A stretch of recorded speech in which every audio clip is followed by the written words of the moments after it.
You're listening to the Options Insider Radio Network, the home of the Options Podcast. For more quality options programs, visit theoptionsinsider.com or search for Options Insider Radio Network in your podcast provider of choice. Listeners can also access all of our programming through our mobile app available in the iTunes and Google Play stores. Select programs are also available via live stream at mixlr.com/options-insider. That's mixlr.com/options-insider. Don't forget to follow along with your favorite programs and submit your own questions for the hosts at twitter.com/options, stocktwits.com/options, facebook.com/theoptionsinsider, or via questions at theoptionsinsider.com.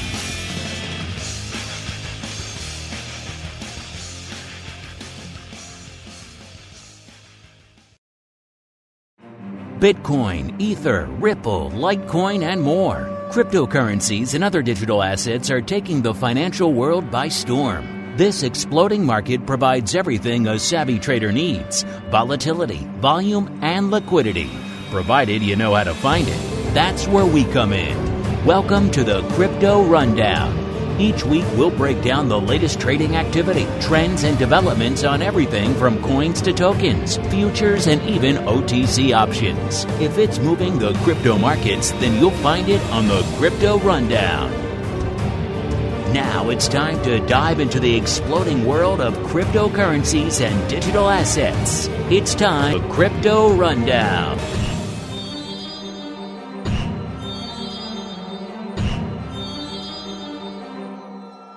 All right, everybody, that music means it is time once again for the Crypto Rundown, the program here on the old Options Insider Radio Network, where we go beyond the world of equity and index derivatives, even futures options, go a bit beyond the commodities, other things we like to talk about, all the way over to the world of crypto. We're going to talk the Bitcoin, the ETH, and everything else that's lighting up your tape out there, the volume, the volatility, the SKEW, all that good stuff, and a lot more. My name is Mark Longo from theoptionsinsider.com, as well as, of course, in the aforementioned network. Glad to see so many of you are continuing to discover this newest addition here to the network. Remember, if you like what you hear, not just for this Crypto Rundown program, this is only one of about a dozen different shows that we have here on the network. So if you just subscribe to this one, listeners, you're missing out. Make sure you subscribe to the full network. And if you like what you hear, keep those reviews coming so folks can just continue to discover the Crypto Rundown out there. We'd love to see so many new folks joining us all the time, particularly in these troubled times. We'll keep you sane here. We'll keep you informed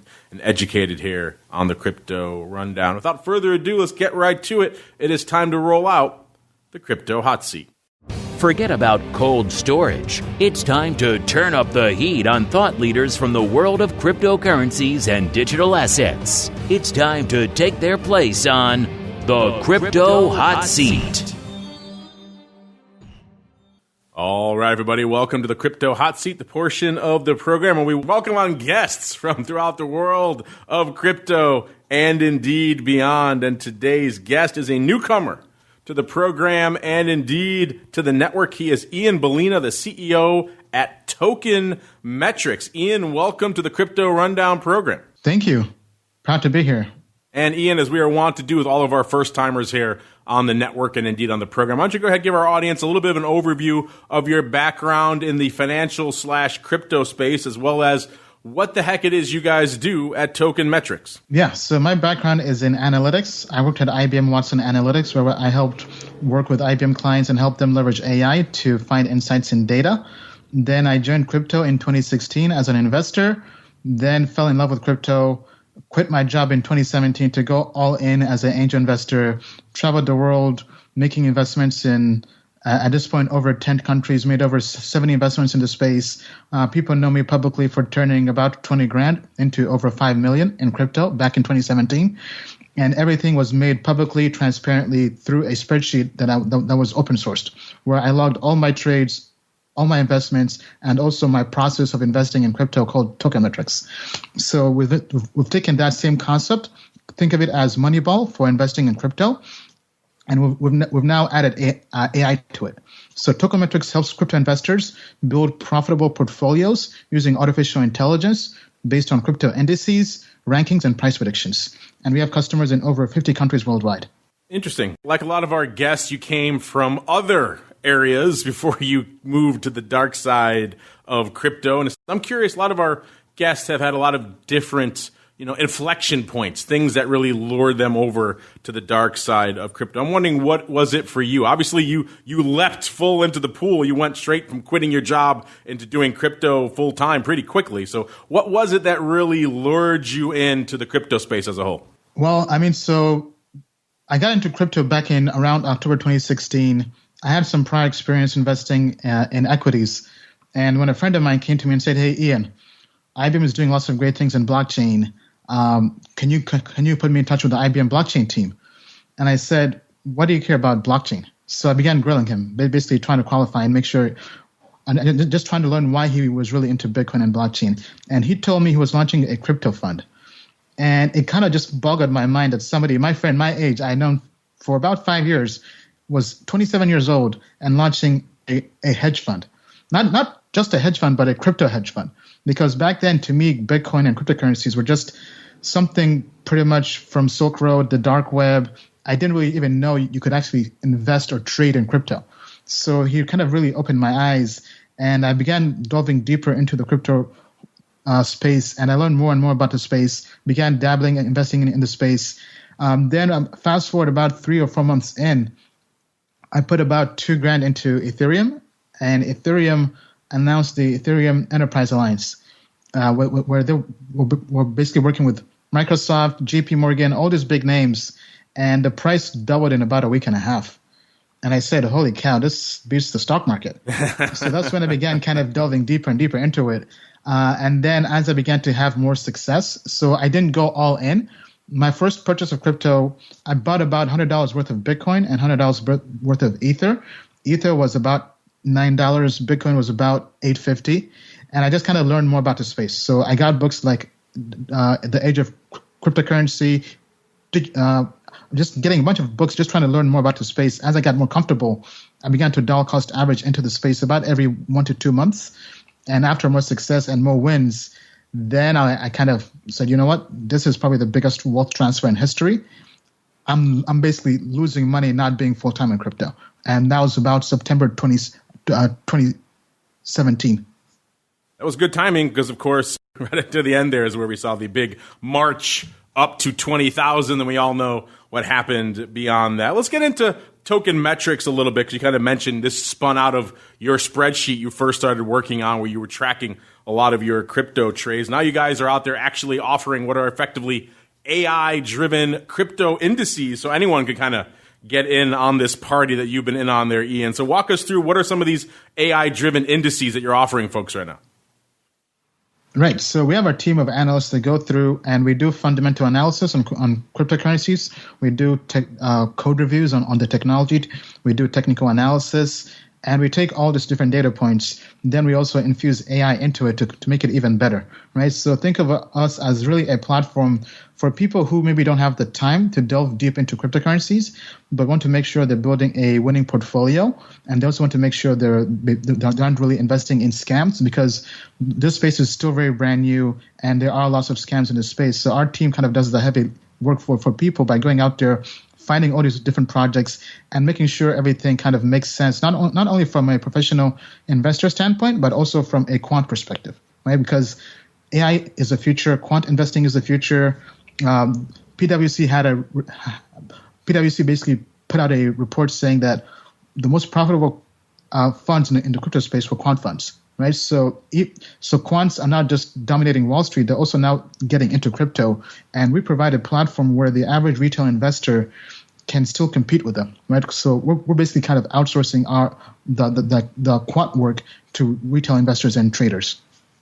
I remember a few years back when the crypto bloom was really still full on the rose and we were marching just past the 20,000 peak. I remember hearing at the time a lot of crypto hedge funds were launching, and they were getting, unlike the traditional hedge funds, which were struggling at the time to even get 2 and 20, that had kind of gone the way of the dodo. You were hearing crypto funds getting 3 and 30 with the 3-year or 5-year lockup. When I heard those kinds of things, I was like, wow, maybe I'm in the wrong part of the space. Of course, that was a kind of a brief flash in the pan. I don't think they're still getting that right now, but there's a lot of interesting things to parse on that front. Obviously, Bitcoin is still the big dog, the 800-pound gorilla in the room. So I'd imagine most of your indices are based around predictions for Bitcoin, or are you getting beyond Bitcoin as well there, Ian? Actually, beyond Bitcoin, right? So while Bitcoin is, in our opinion, still the best cryptocurrency out there, in terms of trying to get better returns, we think there's more value, especially when it comes to a risk-return basis in altcoins, right? But because of that does not mean going out there investing in just any altcoin, right? Because altcoins, they do have lots of risks. So our platform tries to go through, and basically we do, I would say, 3 main things, right? The first thing, we take our ratings.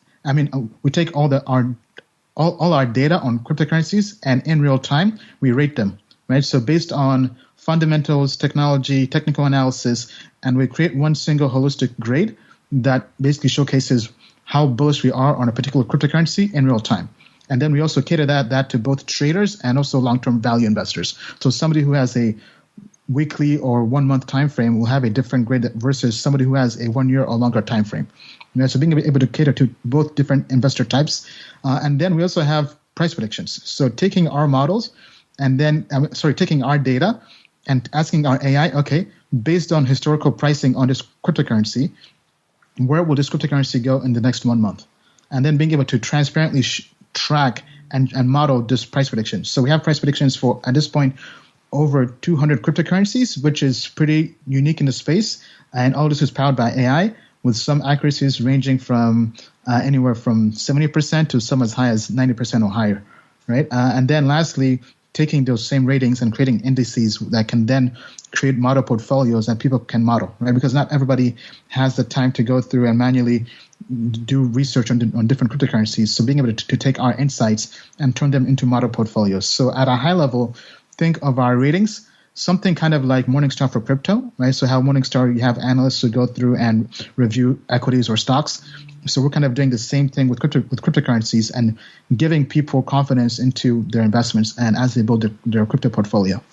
And is it a one-size-fits-all type of model? So if I come to token metrics, I pay one price and I get access to all of these various analytics, or is it kind of vary depending on how many currencies I want to watch? How does all that work? Yeah, so we have 3 plans. So the hardware plan gives people access to the top 20 market cap cryptocurrencies and the indices.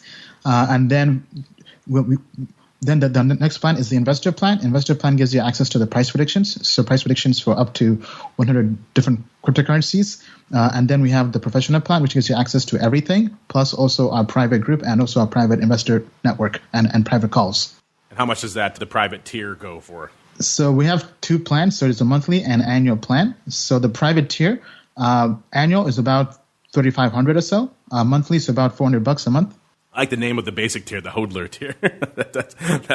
That's a fun one over there. You know, it's interesting. Obviously, we devote a lot of our time here on this program to looking at some of the other metrics out there, the implied volatility, the realized volatility, the volatility skew. A lot of this coming from the derivatives markets out there. I'm curious for you, Ian, as you're analyzing a variety of different factors to make up your indices and your recommendations, how much, if any part, do these analytics and indeed the derivatives markets do they play in your analysis, Ian?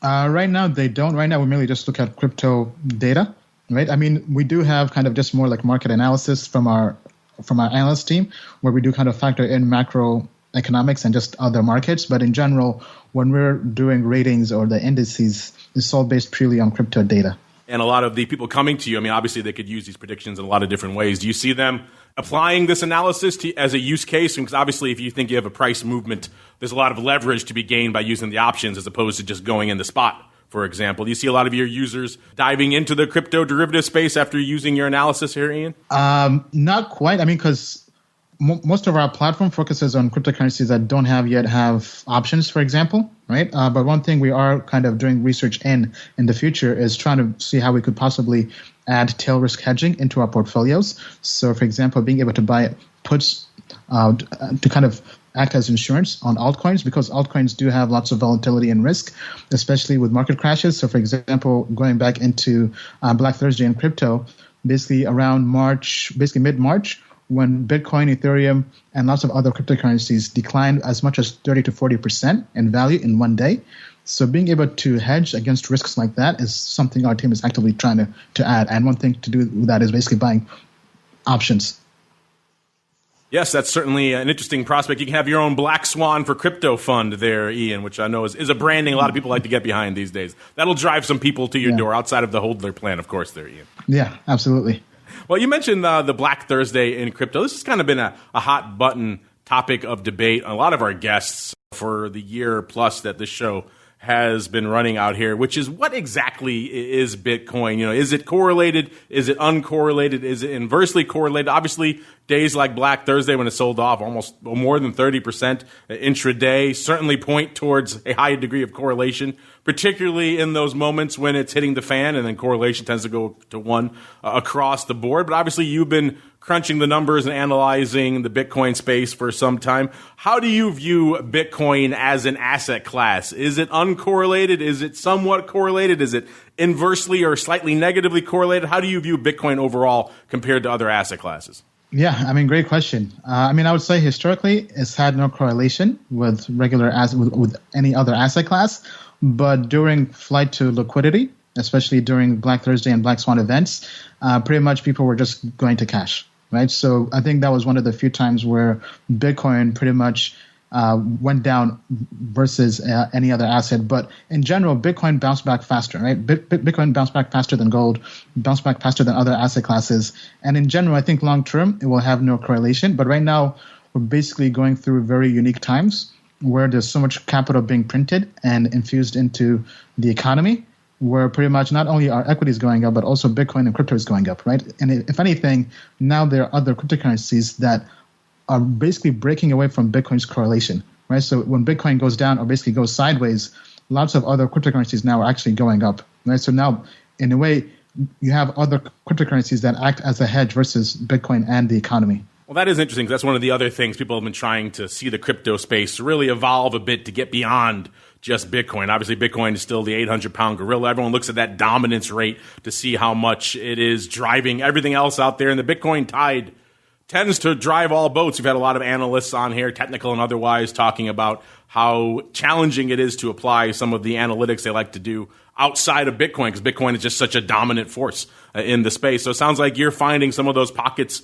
of liquidity out there, Ian, that maybe aren't as completely dominated by Bitcoin as some of the other altcoin here. Yeah, absolutely, right? Because, Bitcoin is great, but especially in times like this, you definitely do want to find other ways to hedge versus Bitcoin, right? And Bitcoin this year actually hasn't really had that great of a year, right? There have been lots of other cryptocurrencies, especially cryptocurrencies in the space called DeFi, right? Basically basically getting finance, think of legacy finance, and putting that onto a blockchain, right? So investments in that space, cryptocurrencies in that space, have been outperforming Bitcoin drastically this year, right? And there've also been ways to hedge versus Bitcoin.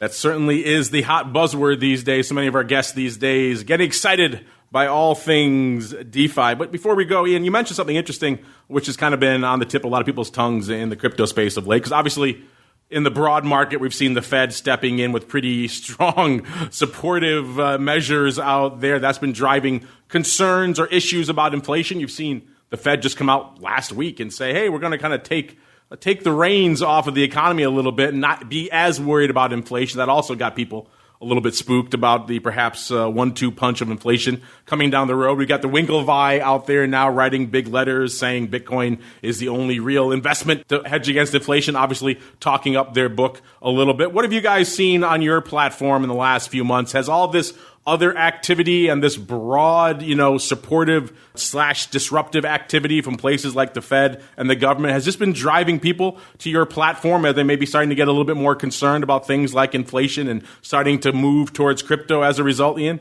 Yeah, absolutely. Since the Bitcoin halving, our growth has been exploding.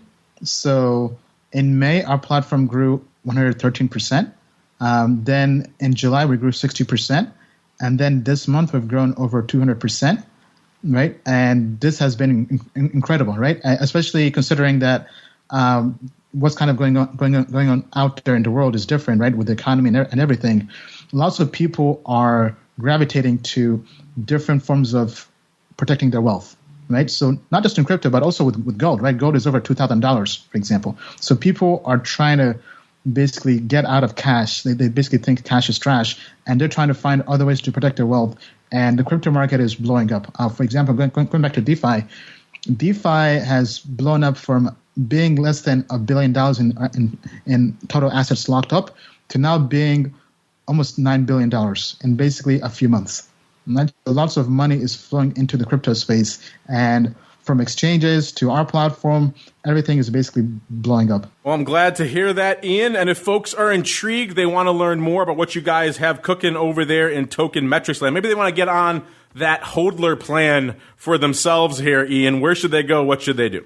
Yeah, so go to tokenmetrics.com and join. So we do have paid discounted trials. So for just $2, try basically join the hodler plan, or for $5, join the investor plan for 1 week. Try it out, and if you have any feedback, just contact us at tokenmetrics.com.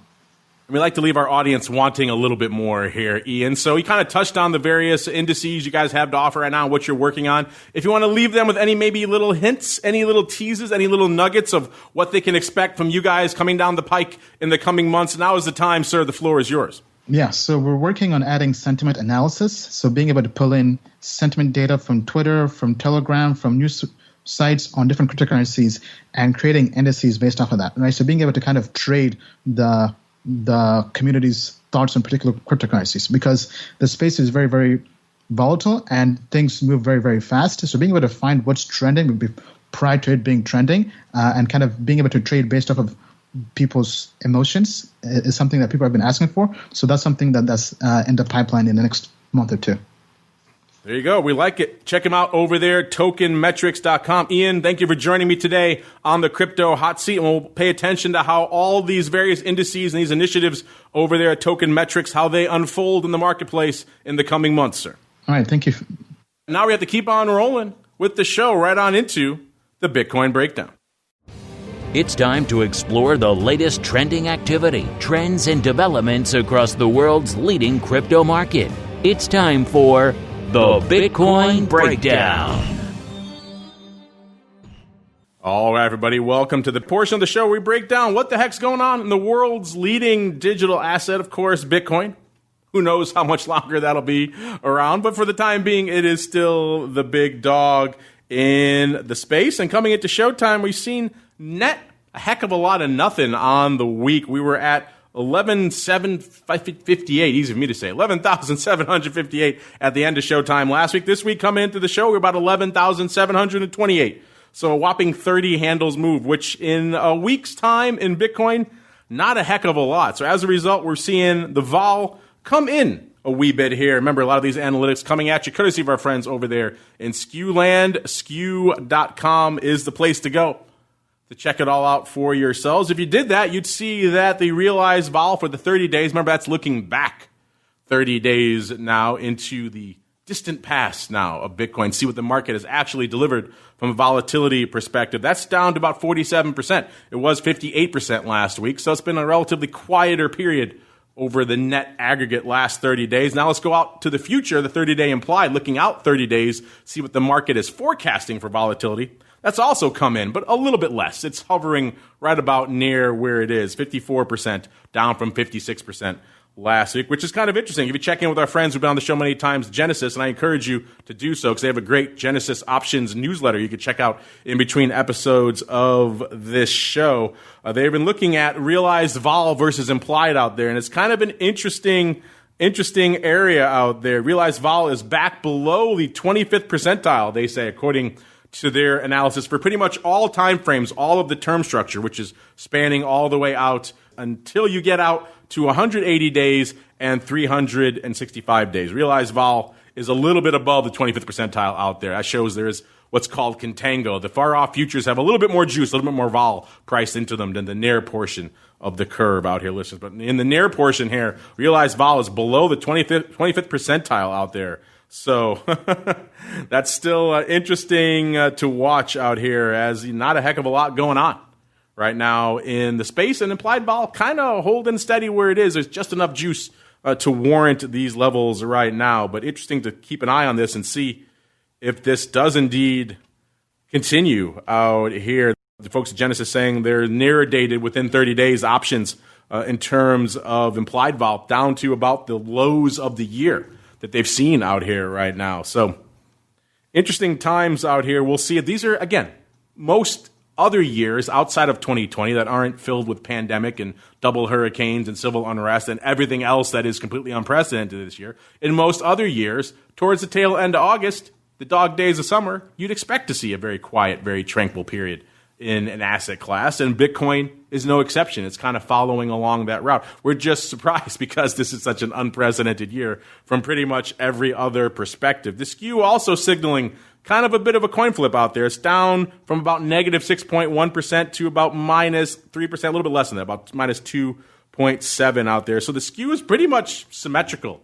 out there, which is showing almost an equal bid to the calls and the puts, which is kind of showing the options market kind of shrugging its shoulders, listeners, and saying, oh, we don't really know where this thing's headed over the next 30-plus days. We're going to just kind of shrug our shoulders and see out there. So it's interesting to watch all this going on. Even though the call-to-put net is trickling up. It was 68% last week in favor of the calls. Now it's 75%. So we did see a lot of OI come off the board with August expiration. We'll get to that in a little bit. So maybe that's changing that ratio a little bit out there. But on the SKEW perspective, it's looking pretty symmetrical, which is an interesting one to watch.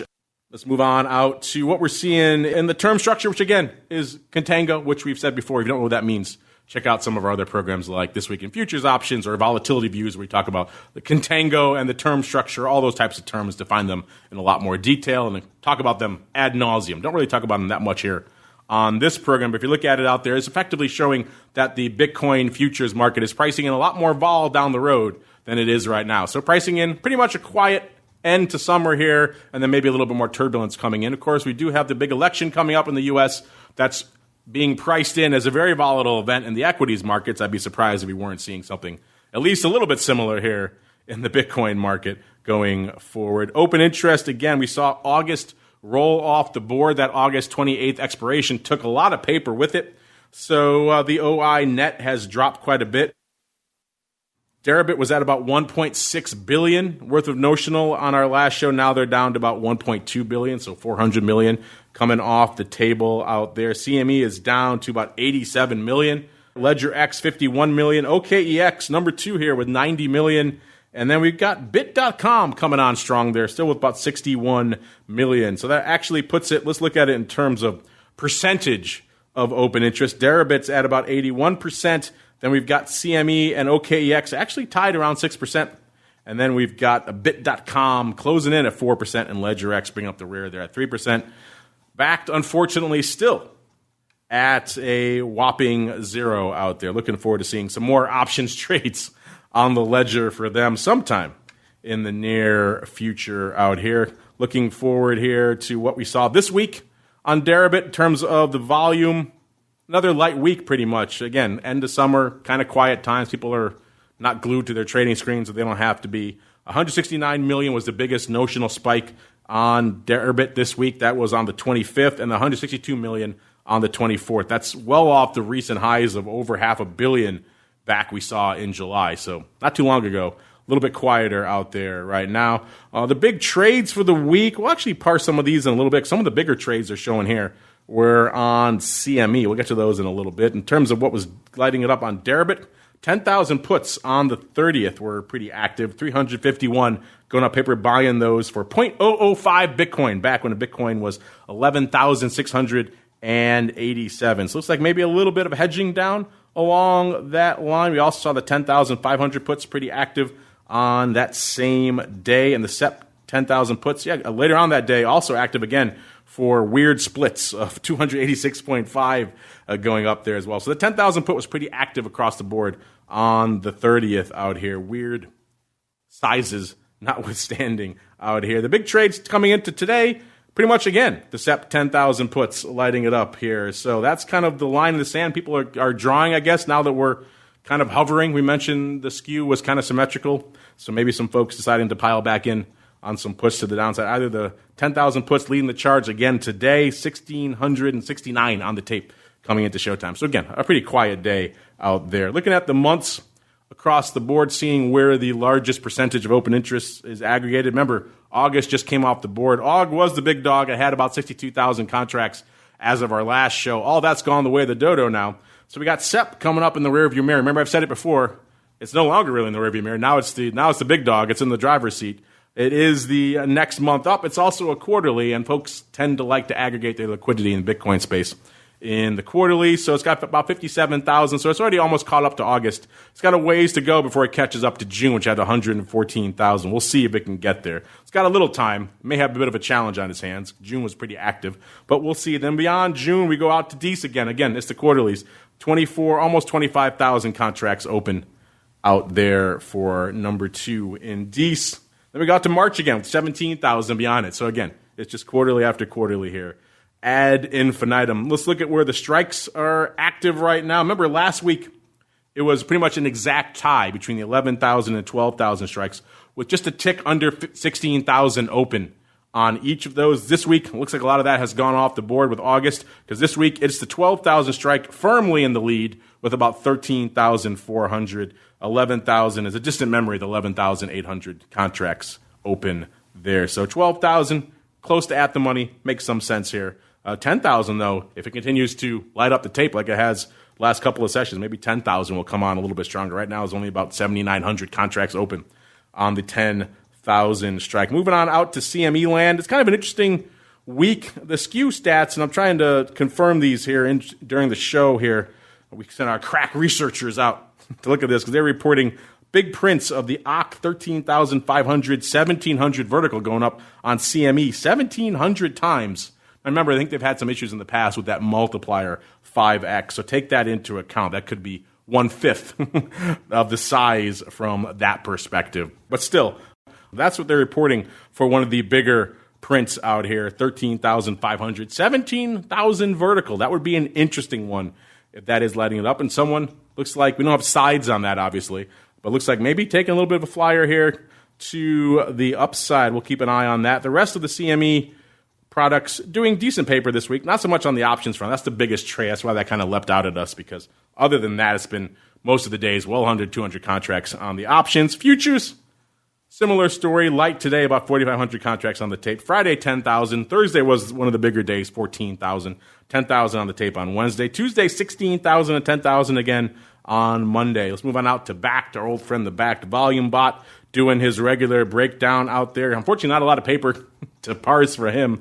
The traded contracts was at about 3,600. That was down 67% on his reports, and the open interest was about 12.28 million. That's actually up 26%, so OI up a little bit over there on BAKKT. Go figure. And I mentioned earlier, before we roll on out of Bitcoin, really quickly, the Winklevi have been making some news out there, talking up their book. They do own a lot of Bitcoin. And so go figure, they would espouse its virtues out there. They call it these days the only long-term inflation hedge. I kind of got into this with Ian earlier on the token metrics. This is a big topic of conversation these days because the government is effectively printing a lot of money, ejecting a lot of money into the system. The Fed is talking about inflation and kind of dialing back their concerns over inflation. Concerns over inflation were one of the key drivers for the crypto space to begin with. So it makes sense they would come out and hit on this. And they tried to compare and contrast Bitcoin versus other various asset classes folks might like to look to as inflation hedges: gold, the dollar, and oil. And obviously, they're not big fans of the dollar for the Treasury just printing money, as they call it, ad infinitum. So they're not big fans on the dollar. Moving on to oil, they kind of point out to the discovery of more supply with the advent of fracking, while also showing, and this one kind of has some heat to it here. The COVID-19 has made it clear that the industry is, quote, vulnerable to demand shocks. And of course, we all saw that a few months ago when WTI crude oil futures went negative for a brief period, shocking the heck out of a lot of people, including a lot of long-time participants in that market who knew it was technically possible, didn't think in practicality it could actually happen, and yet it did. And that turned a lot of people off to energy. And of course, long-term, they think moving towards less carbon-based sources of energy will weigh on the demand for crude going forward. And of course, they also mentioned gold. That's the classic inflation hedge. But as Ian even mentioned on the show recently, that's up over 2,000. That's at all-time highs now. You have to really want it to get into gold now. A lot of that inflation move has already been baked in to that price. They also kind of get a little bit in left field here. I like this. They also mention as a risk to gold's prices the future of asteroid mining. That's going to eat into the value of gold going down the way. That one might be a little bit farther afield. Commercial asteroid mining, they say, threatens the status of gold as an inflation hedge in the future. We have to play a little bit of wait and see on that one, but still interesting nonetheless. They obviously come to the conclusion in their article and in all their talking points that Bitcoin is the quote-unquote ultimately the only long-term protection against inflation. Agree, disagree? If you're listening to this show, I'm guessing you probably have some thoughts. You can check out that over there in Gemini land as we keep on rolling into the altcoin universe. It's time to move beyond Bitcoin and find out what's moving the rest of the crypto marketplace. It's time to boldly venture into the altcoin universe. All right, everybody, welcome to the altcoin universe. Not sure if there's many asteroids to be found available for mining here in this version of the universe, but we'll keep an eye on it. The Winklevi certainly seem to be very intrigued by all things asteroid mining. That's not what I expected them to say when it came to the anti-gold article. There's a few other places I probably would have started first, maybe with the valuation before I got to asteroid mining, but c'est la vie. To each their own. Number 10 on the top 10 this week, Binance Coin, $3.3 billion. Remember, standard caveats apply. Take these valuations with a bit of a grain of salt. Number 9, Crypto.com Coin, $3.5 billion. Number 8, Bitcoin SV, $3.6 billion. Number 7, Litecoin, $4 billion, almost even.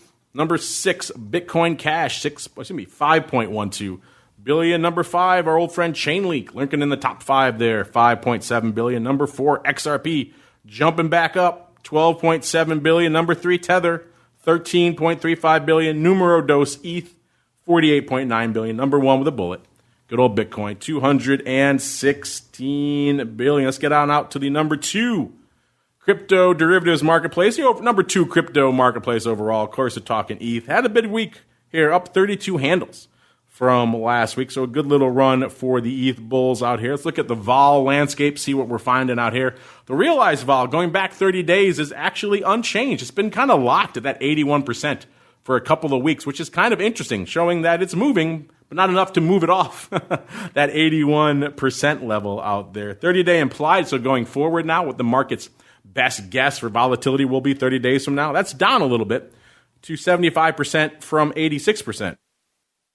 So taking a little bit of vol off those options prices. Remember, the implied volatility is what you're going to pay if you go out there to buy an option right now. So they're a little bit cheaper out there right now. In terms of overall volume, kind of like Bitcoin, a light week. Again, the dog days of summer, not usually hot times for volume. The biggest spike we saw recently was on the 25th with about 28 million with the notional going up.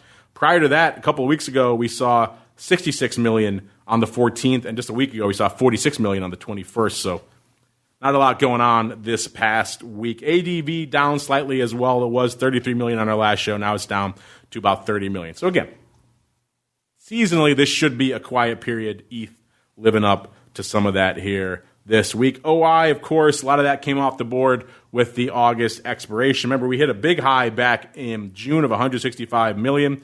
Kind of blew through that recently. We got up to about 413 million last show. Actually, the OI has kind of managed to regain some of what came away at the end of August here, because we're actually only down about 1 million notional right now. It was 413 last show. It's at 412 right now. So a lot of it came off the board at the end of August, but a lot more OI seemed like it piled in to make up for it, because we're pretty much right back to unch for where we were last week, which means a lot more new positioning came in on ETH over the course of the past week, probably as a result of this decent 30-odd handle move we saw out there this past week. Moving on to other names here in the top 10 of the altcoin. Ripple, our old friend Ripple, giving back a little bit down. Looks like about half a cent coming into showtime.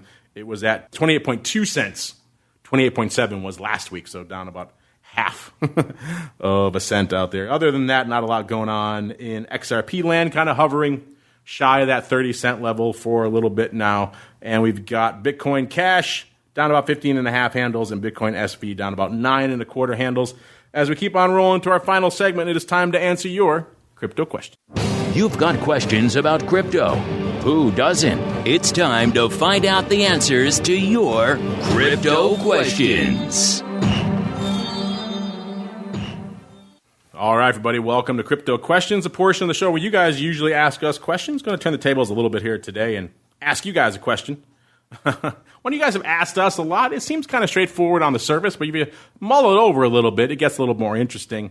We asked you guys quite simply, Bitcoin options dominating the tape. They're the big dog out there from a crypto derivatives perspective. That won't always be the case. Other products are coming on the scene. Which one do you think is going to be the next big hit with crypto derivatives traders? Gave you 4 choices. Good old ETH.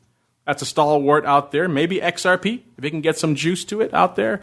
Chainlink coming on strong. It's in the top 5 already out there. Or Tether lurking out there as well. Got 4 choices for you floating out there. This went live before show. So in the early blush here, we got ETH winning as I kind of expected with about 2/3 of the vote. But Chainlink putting up a good showing here as well. 22.2%.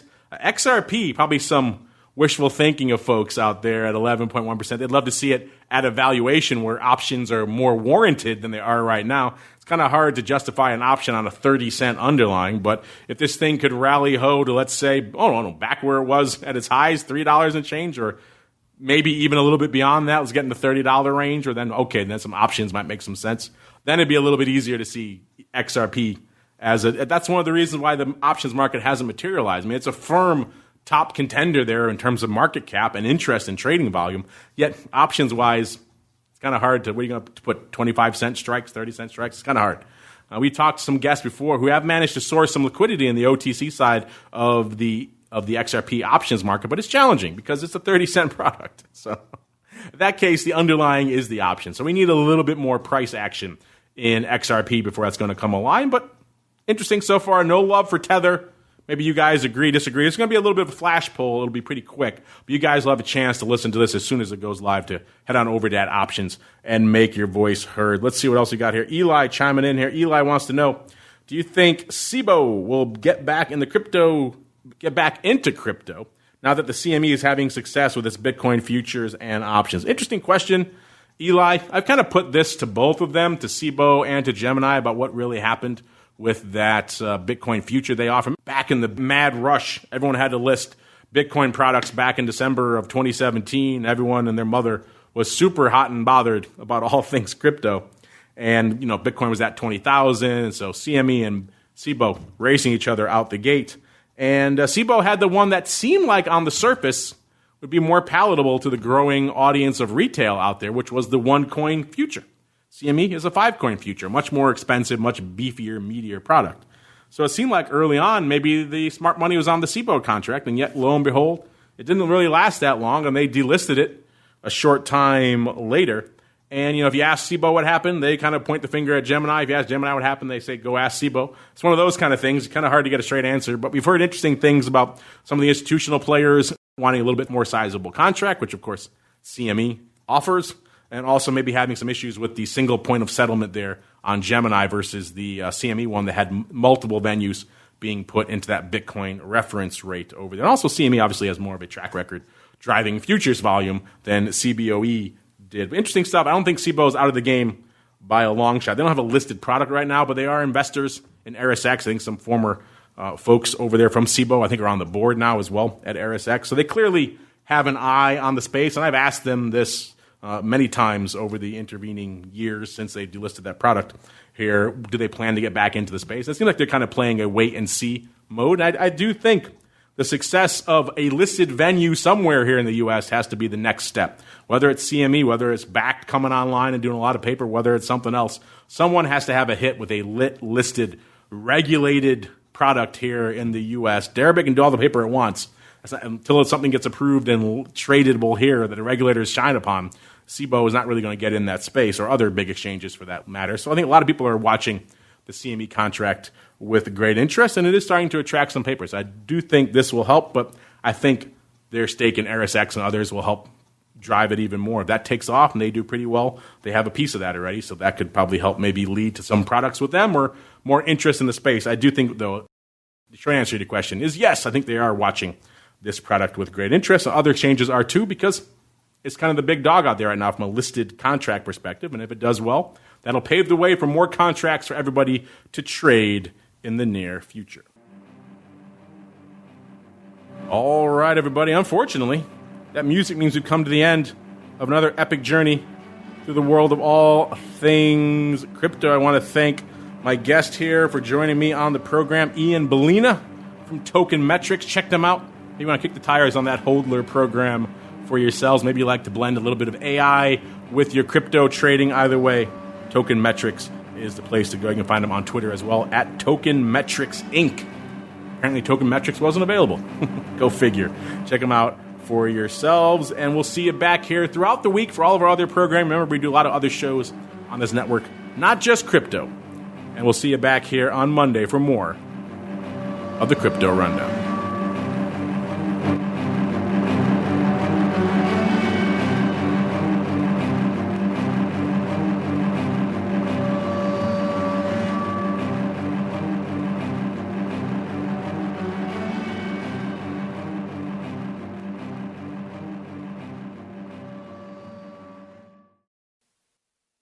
You're listening to the Options Insider Radio Network, the home of the Options Podcast. For more quality options programs, visit theoptionsinsider.com or search for Options Insider Radio Network in your podcast provider of choice. Listeners can also access all of our programming through our mobile app available in the iTunes and Google Play stores. Select programs are also available via live stream at mixlr.com/options-insider. That's mixlr.com/options-insider. Don't forget to follow along with your favorite programs and submit your own questions for the hosts at twitter.com/options, stocktwits.com/options, facebook.com/theoptionsinsider, or via questions at theoptionsinsider.com.